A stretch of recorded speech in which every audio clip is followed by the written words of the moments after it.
헌터 바이든의 동업자, 아주 오랜 동업자로 알려져 있는 에릭 슈어린, 이 사람인데요. 뭐 독일식 발음으로 하면 슈베린 이렇게 되고요. 에릭 슈어린. 근데 이 사람이 바이든이 부통령으로, 조 바이든이 부통령으로 있었던 바로 그 시절 2009년부터 2015년 사이, 또 15년 사이에 19번 백악관에 들락거렸다. 자기 아들의 사업 파트너인데 백악관에 19번이나 들락거리게 했다. 뭔가 이유가 있었겠죠. 그 중에 한 번은 바이든과 직접 만났다라는 내용도 지금 여기 노란 표시되어 있는 이야기가 그 이야기입니다. 직접 바이든을 만난 적도 있다. 백악관에서. 그리고 이제 팍스뉴스가 한 번 더 추가해서 오늘 나온 이야기가 2016년에 8번 더 방문했던 것이 추가로 확인이 됐다. 그래서 총 조 바이든이 부통령으로 있었던 시절에 이 슈어린이 백악관에 방문한 숫자가 총 27번이다. 이러기가 쉽지가 않습니다. 민간인들이. 그것이 이제 일단은 의혹의 대상이 되고 있는 것이고요. 왜 하필이면 이 사람이라는 것이죠. 왜? 헌터 바이든의 같은 회사를 운영했던 동업자였기 때문에 그런 것입니다. 그 슈어린과 헌터 바이든은 로즈몬트 세네카 파트너스라는 이 회사에서 서로 간에 관계를 맺고 있었고요. 그리고 둘이 경영하던 이 회사에서 일하고 있던 직원이 또 조 바이든 부통령 사무실에서 보좌관으로 일하게 하는 자기 사람들을 이 백악관 안에다가 심어놓고 그래서 백악관 안의 인맥들을 지금 다 모니터링 했을 것이고요. 이 인맥을 이용을 해가지고 이 투자회사 로즈몬트 세네카 파트너스라는 투자회사를 살찌우고 이것을 이제 어떻게든 이용해 먹는데 여러 가지로 활용을 해 먹는 그런 이제 상황들을 전개를 시켰을 것이다. 이 로즈몬트라는 회사는 지금은 없어졌지만 회사 문을 닫았지만은 이 회사는 여러 가지로 이제 뭐 우크라이나, 러시아, 중국 관련해 가지고 여러 형태에서 이 회사 이름이 계속 튀어나옵니다. 나중에 이제 이것이 전부 다 비리가 들통이 나게 될 텐데 결국에는 이 보도 내용의 핵심은 뭐냐면 27번 방문한 것이 핵심이라기보다는 조 바이든이 지금까지 계속해서 나는 아들이 무슨 사업을 하는지 관여한 적도 없고 어떤 사업을 하는지 난 알지도 못하고 서로 상의를 한 적도 없고 뭐 이런 식으로 선을 딱 그었었는데 특히 대통령 선거 치르면서 2020년도에 대통령 선거 치를 때 헌터 이야기만 나오면은 말을 자꾸 끊었던 걸 제가 기억을 하는데요.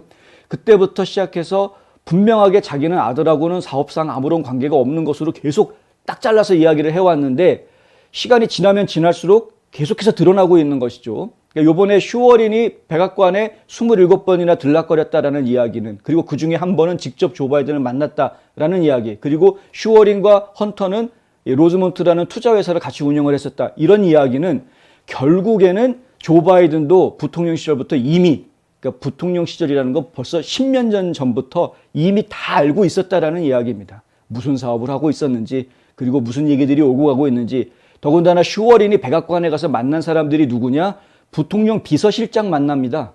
보좌관 만나고 그게 다 조 바이든의 보좌관, 조 바이든의 비서실장 이런 사람들 계속 만났던 방명록에 보면 입장할 때 누구 만나러 갑니까? 라고 물어보게 돼 있고 약속이 돼 있는지 확인하게 돼 있기 때문에 이거 거짓말할 수가 없는 기록이거든요. 방명록 기록이. 그래서 방문록 기록에 근거해 보면은 분명히 조 바이든은 헌터 바이든이 무슨 사업을 하고 있는지 이미 다 알고 있었을 것이다라는 분명한 증거들이 보이는 것이죠. 그럼에도 불구하고 조 바이든은 2020년 대통령 선거 기간 내내 우리 국민들한테 거짓말했다. 전혀 모른다라는 식으로 거짓말했다는 것이고요. 젠 사키 백악관 대변인은 이 방문 숫자 기록에 대해서 질문을 받았을 때 백악관 브리핑에서 질문을 받았을 때 자신은 일하지 않았던 때 일이기 때문에 잘 모르겠다라고 그냥 회피해 버립니다. 그 비즈니스 파트너가 출입한 이유, 미팅 내용 우리가 이해할 수 있게 좀 도와주겠느냐라고 기자가 질문을 했는데 사키 대변인이 하는 이야기는 나는 그것에 대한 어떤 정보도 가지고 있지 않다. 나는 더 할 말이 있는지 확인해 볼 수 있어서 기쁘다. 무슨 말인지 아시겠습니까? 아는 게 하나도 없는데 내가 할 말이 더 있는지 확인해 보겠다. 서클백 이 얘기를 하고서는 그냥 슬쩍 피해서 도망쳐버렸다라는 이야기입니다. 이것이 저희로서는 굉장히 심각한 문제가 될 수밖에 없다. 뉴욕 포스트는 지금 계속해서 헌터 바이든의 비리 이야기들을 하나씩 좀 조사하고 보도하고 있고요. 그 조사 내용이 하나하나 발표되면 발표될수록 이 집안의 문제다, 전체 집안의 문제다라는 것으로 결론이 다가가는 것을 저희가 볼 수 있다 하는 것이죠. 분명히 드러날 겁니다. 그리고 어제 저희가 보도를 해드렸었는데 이 데이빗 와이스 지방검사, 연방검사죠. 연방검사가 지금 헌터 바이든에 대한 조사를 하고 있다라고 메릭 갤런드 법무장관이 의회에서 이야기를 했는데 그 연방검사의 조사 내용이 무엇인지 아직까지는 특별히 공개된 것이 없습니다.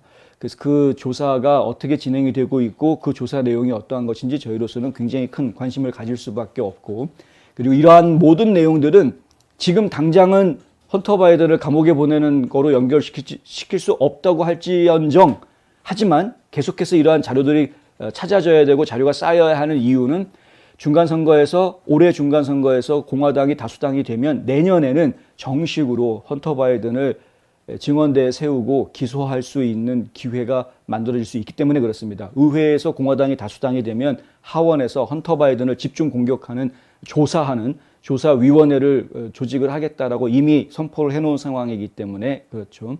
헌터 바이든이 저지른 범죄들이 어떠한 것인지 국민들 앞에 낱낱이 밝혀져야 된다라고 생각하시는 분은 이번 중간선거에서 공화당 의원들을 선택해 주시길 바랍니다.